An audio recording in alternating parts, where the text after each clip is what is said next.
even before we start, Mama V and was having an argument with the rest of about Captain Kosina. Let's watch Captain Kosina. No, we're not watching.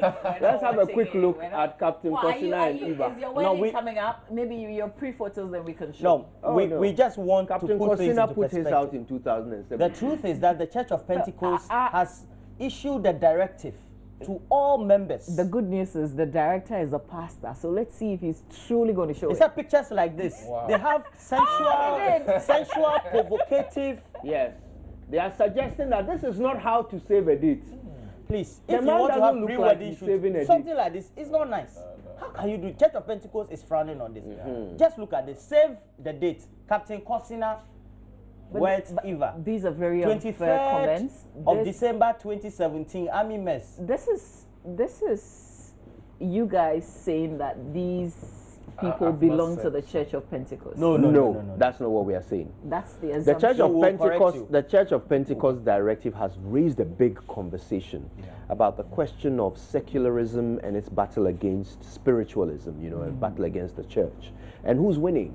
That's the real conversation here. Because you can see that the Church of Pentecost wants to, if you like, resume authority over the moral fiber of their people. And it's a conversation that stretches across all churches, all sects, all religions. Because it's a question of morality versus spirituality. Well, so now that you bring that broader angle to the conversation, I appreciate it, because there was some kind of fixation on that pre-photo, the beach one in particular. Okay, I think you were fixated on it. We were not. But we showed several photos. Yes, we showed a few others. Let me say but you liked that one, let me say that as a member of the church, what I've realized is that this is just one of such directives relating to marriages. There was an earlier one in relation to cost of marriage. They are not satisfied with extravagant and luxury. Did they put a cap on it? No, but they have talked about some of the things that are most likely to expand the budget. So, for example, so many people leading the bridal team. Convoy. Yes, they frown upon. How much did you spend in your wedding? It's difficult to remember now. I've been married for a while now. It's difficult to remember. And of course, he's a lot richer now. Then I think that there was another directive too, apart from the budget issue. Then this one. So there seemed to be a certain program to make marriage come to where it belongs, and that is godly, because I personally have always held the view that marriage is for Christians. Yes, it may sound controversial because it was God who instituted it. So if you don't believe in God, if you do you don't mean weddings are for Christians or marriage is for Christians? Marriage is for Christians. Okay, that is certainly controversial. Yes. This is the point where we get into the newspapers.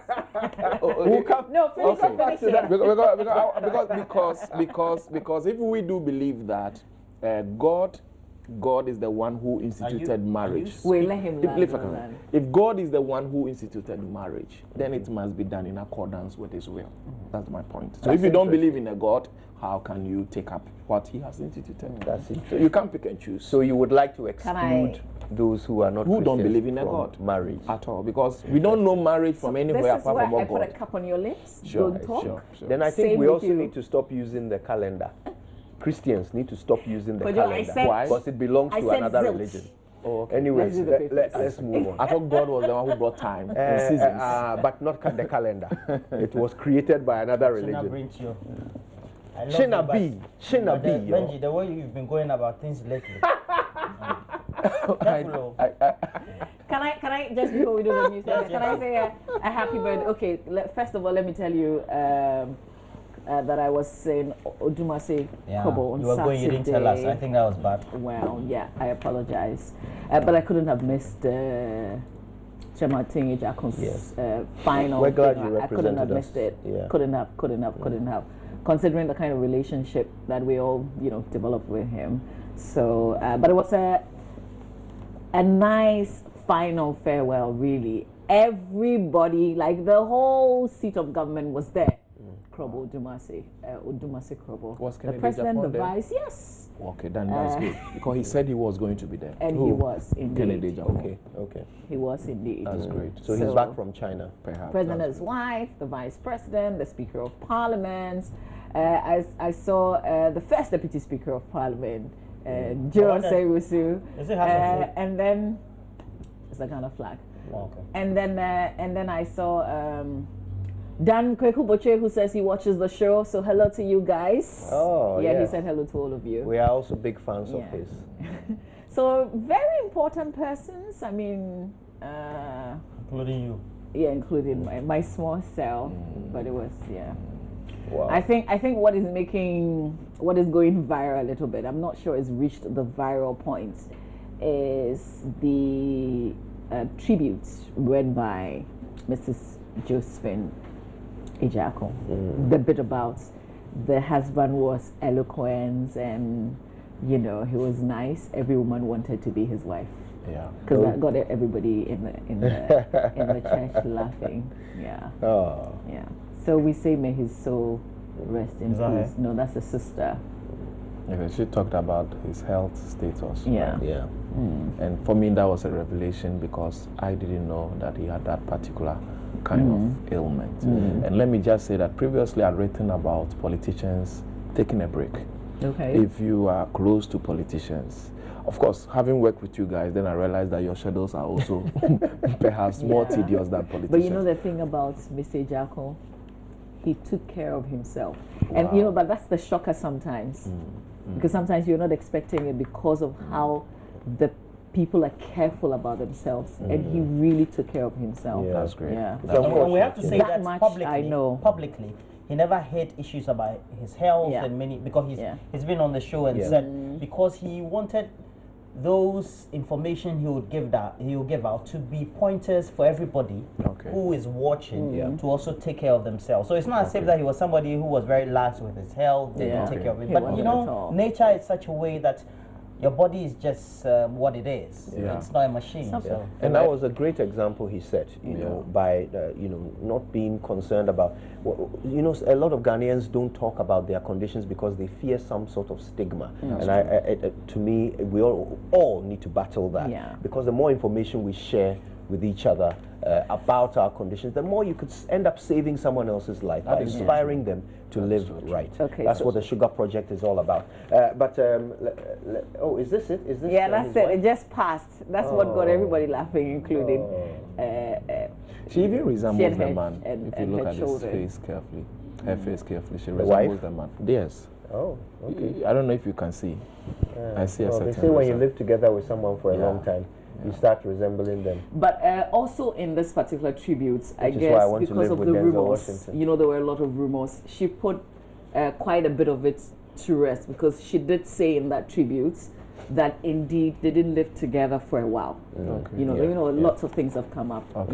So this brought a lot of clarity. You know, now we all know where we are. But I should ask, private matters. How do you guys feel about the fact that his widows have joined the campaign even before he could be buried? Does that really give any kind of respect to the man's But memory? when should they have joined it? We've seen, After Mrs. Okulu, there was one. There's a member of parliament whose husband, she wasn't from on the the ticket. Kobo area. Exactly. So I think she wasn't on the ticket. Her husband area. died, and then she. An NDC. Except that I personally didn't follow it closely, so I don't know at what point she jumped on the ticket. But this won't certainly be the first. The first time that. And I mean, well, I thought the way, it's not about why they joined and when they joined. I think the way they went about trying to trickle in the news about how they intend joining, I think it was a bit untidy, looking at the way the man conducted himself in public. But I don't think in principle them joining was wrong at all. But I think it's just the way it was handled. Maybe they could have better handled it. But I can say that it's all in the past now. We should just let sleeping dogs lie. And let nature Plus, I take its mean, course. the timing, as for the timing, what can you do about the timing? This is when the election is going to be held. So when else can you join the campaign? You can't wait until after the funeral, by which time it'll be too late, you know. So, but I think I agree with Roland that there should have been some tidiness, you know, and some concern to public sentiment in the way they because of the socio-cultural influences about how we revere the dead and all that. But let's just sift through the headlines because we're just behind time.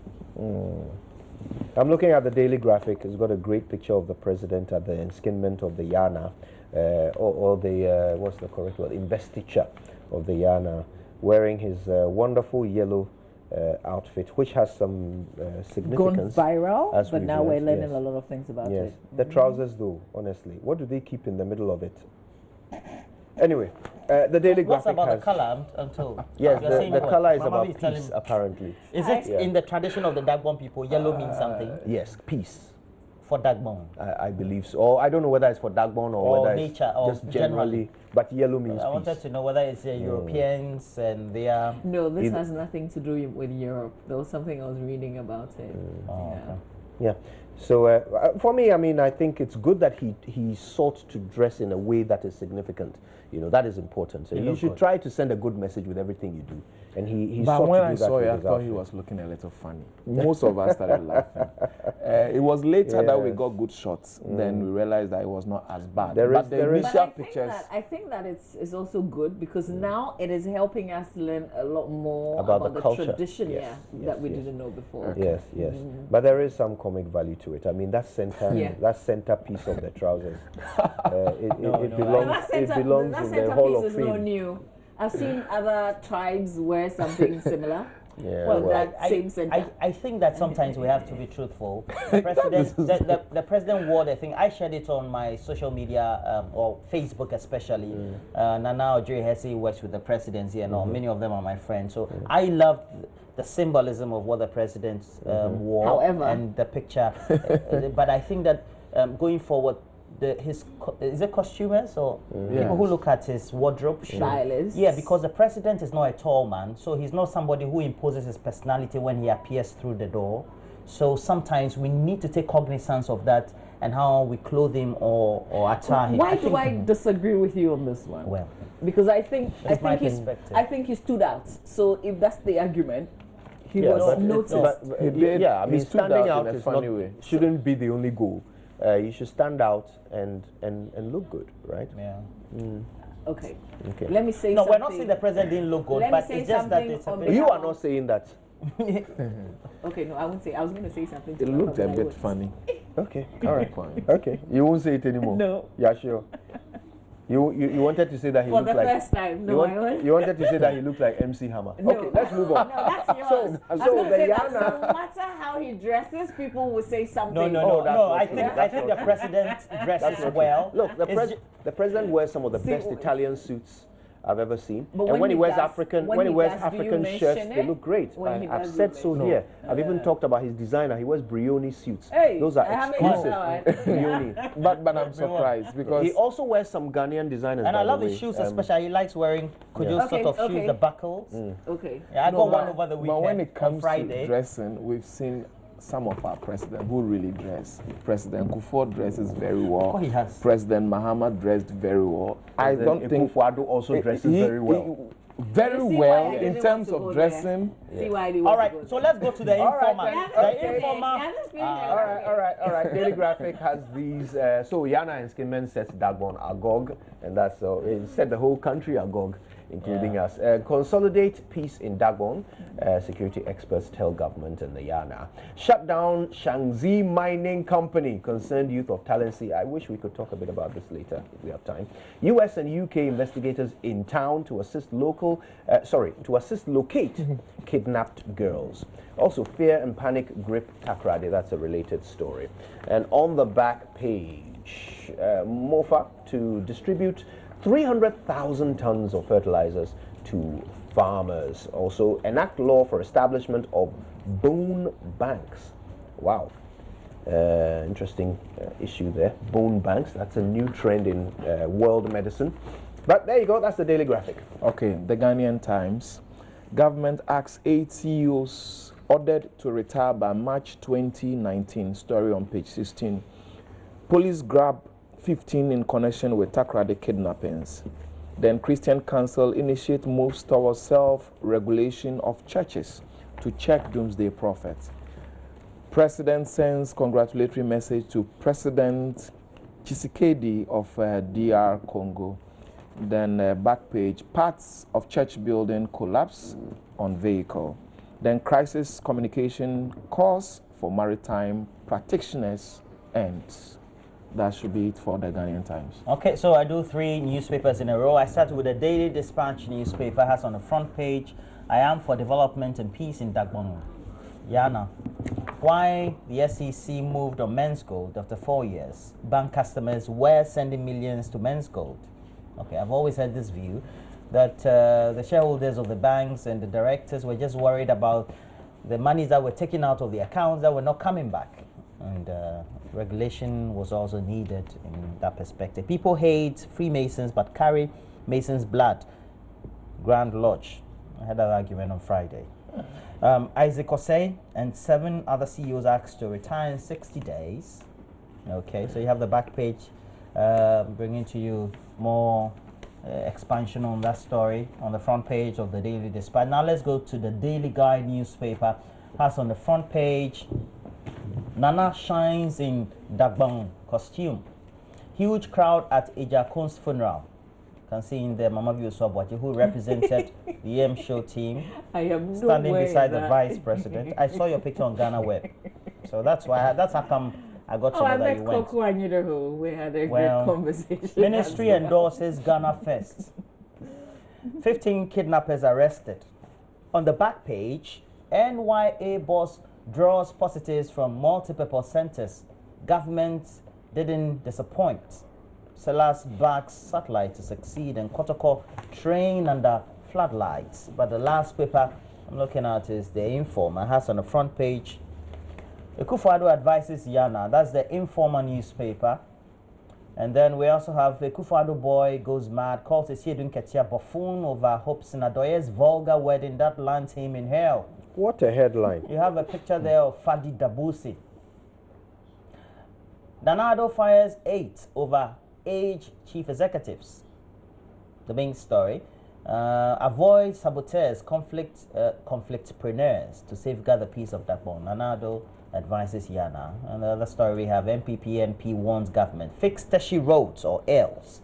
And this one is coming from somebody who used to be a regular on the show. He's the chairman of the Kolibu board. That is Dr. Okoboy, who is a member of parliament for Lejokuku, who said he's been advocating for the roads to be fixed. They've not been fixed. If the people are angry and they hit the streets, they shouldn't be blamed.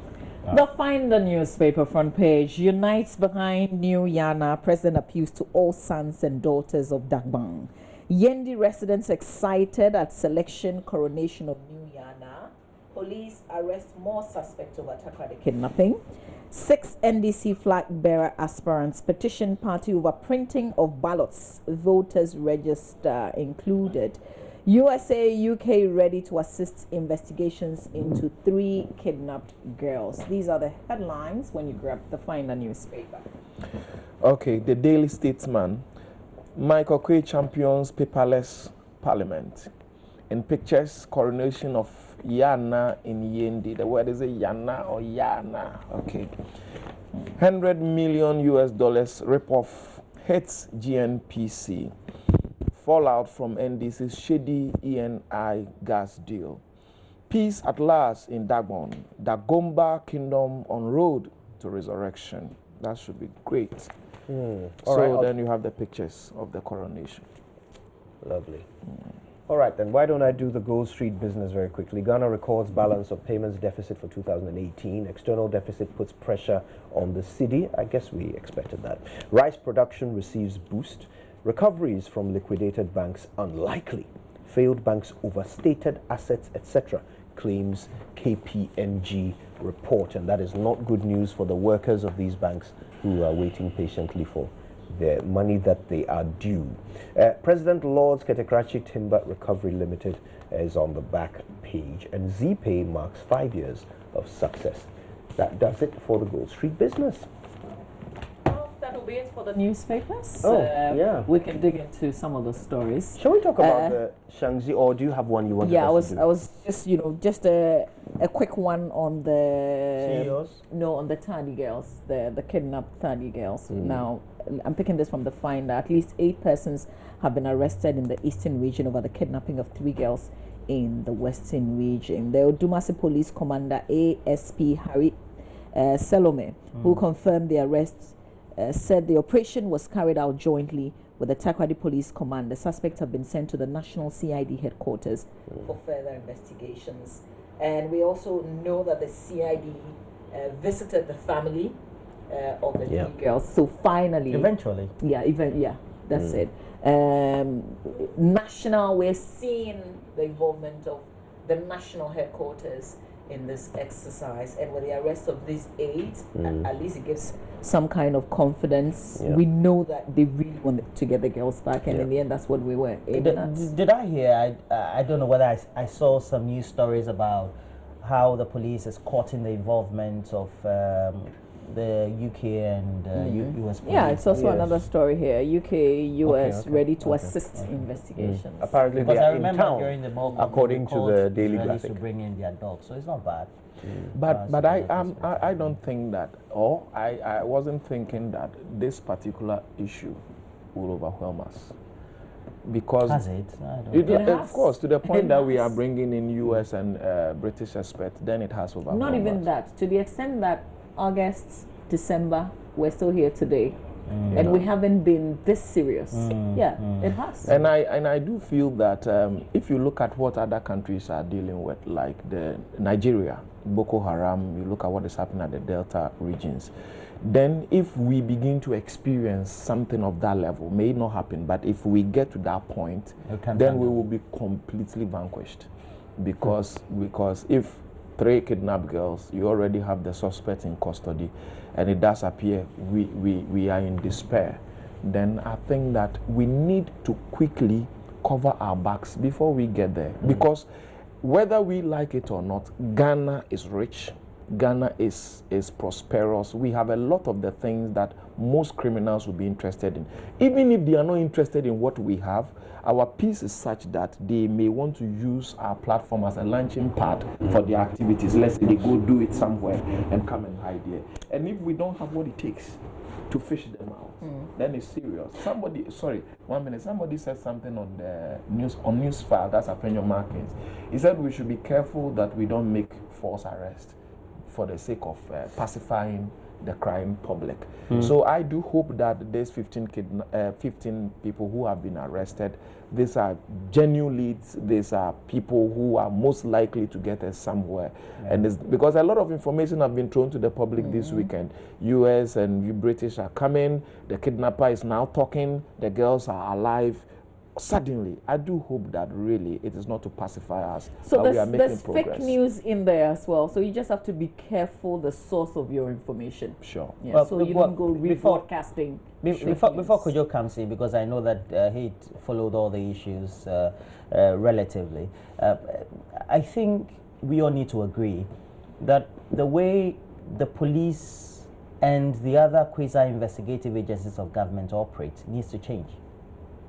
The modus operandi in the present day, with the way technology has come to also influence lives and people's perceptions and the way they think quickly and act, also means that the police and other investigative need to move with the times. And people now have tuned their mind to getting access to information. And in the absence of any information, people will feed on anything. From the appropriate sources. Yeah. People will feed on anything. And that also will lead to those who are perpetrating these acts feeding on this to consolidate what the actions will be. Yeah. I don't know when we have to perhaps go to the police or tell them that they have to act well. So on the back of that, Roland, not to cut you, they should have updated us as to what they have done formally, instead of us picking bits and pieces. We're back where we used to be. So you've sent people to visit the family. What's wrong? You've arrested quite a number. Why don't you just tell us? Tell us in a statement what you have done, where we are so far with this case. We're still chasing you and asking lots of questions. Yeah, and by the way, let it not escape us that to this day, the police has not put out any information about the kidnapped girls. The police has not put out any photographs of them. Any you mean formally? Well, yes, so but they did supply media earlier media houses. So what it is even that informally. the Western Regional Police Commander, the pictures that we took out, I've been reliably informed that he supplied us with those pictures.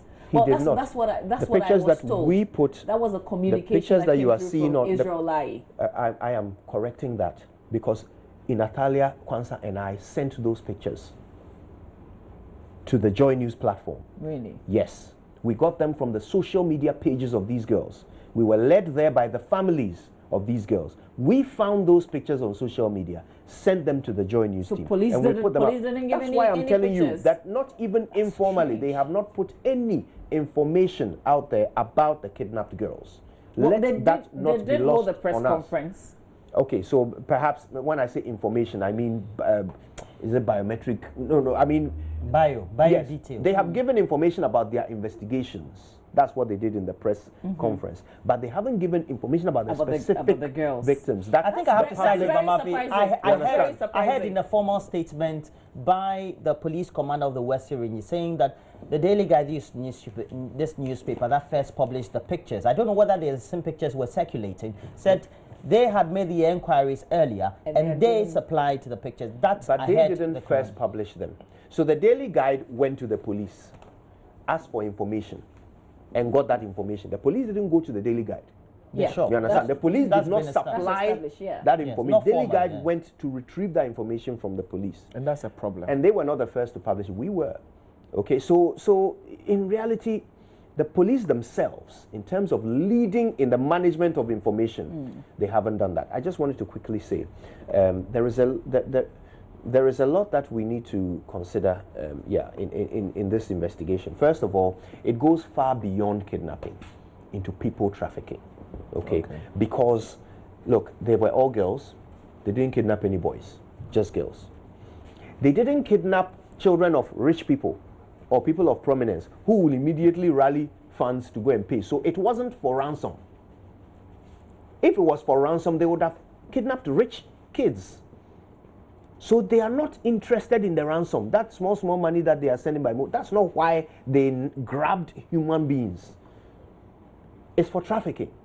So the police have been focused on that angle. That's why I'm glad to see that the British and Americans are being brought in. The trafficking angle? Yes. Why are they not telling the British and the Americans are being brought in? Is it your own deductions, or this is what the police formally have told? This is what my sources in the Western Regional Police Command are telling me. Sources from where? I just said. He just finished you. Hello? Yeah. But this is serious. Yeah, it is. Yeah. Knowing that when you go on YouTube, you get to have various concerns being raised about trafficked girls, not only from Ghana or Nigeria, but even Kenya, Uganda, to the Gulf regions, elsewhere in the Middle Eastern countries, and the way they are badly treated. Charlie, it's bad. But others are with the opinion that the suspect's picture should also be widely publicized. Because then if you see the face and you've met this person not long in the company of other people, he rented my house or he is in charge of this, so that you know what is interesting, when he escaped from the police cells, they put his pictures out. We saw his pictures on trees and things like that. But on the bigger picture of the crime, what is at stake now, they haven't done it. Yeah. Is he even on the police website or even the girls? We are the ones. You mean the Takrady website? Good luck searching for it on the police website. Or the when you national. find it, please share it with us. Yeah, we are the ones who share that picture. That is unfortunate. But anyway, by the way, the people in the community have already started giving information. A former landlord of his found some ID cards and a passport in his home after he was evicted. Also, we've learned that he has a child with a Ghanaian. Yes. In Takrady? Yes, in Takrady. They use that to acquire papers, legitimate papers. There was another angle of him planting his girlfriend as a house help in somebody's house to get information. Same girlfriend with whom he has a child. Anyway, so let's go to my Joy Online and quickly just skip through and see whether we'll get some perspective. And all right, so fingerprint experts engaged in quest to find slain Ahmed killers. That's another investigation ongoing. Government will not back down on free quality education. Deputy Education Minister says this. Dagbang, they are now jobless do not employ them again. And I wonder who he is being referred to in that article. 6 NDC presidential aspirants, question credibility of company tasked to print ballot papers. I saw a statement from them. Notably, former president was not included. The Church of Pentecost discourages members from taking sensual pre-wedding photos. We'll be getting into that later. Ghana requests USA and UK assistance to find missing Tadi girls.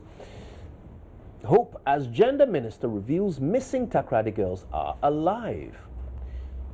And finally, Anglo Gold Ashanti reopening. MPs push for enforcement of local content laws. That's great news. And okay, here's the top story. Kidnapped girls. Assemblies of God Church backs rescue efforts with 14 days of prayer and fasting. I think they did more than that. They also issued some information to their church members on how to stay safe and keep their children safe, which I think was quite proactive. Just before we make way for sport, I have a very special birthday dedication.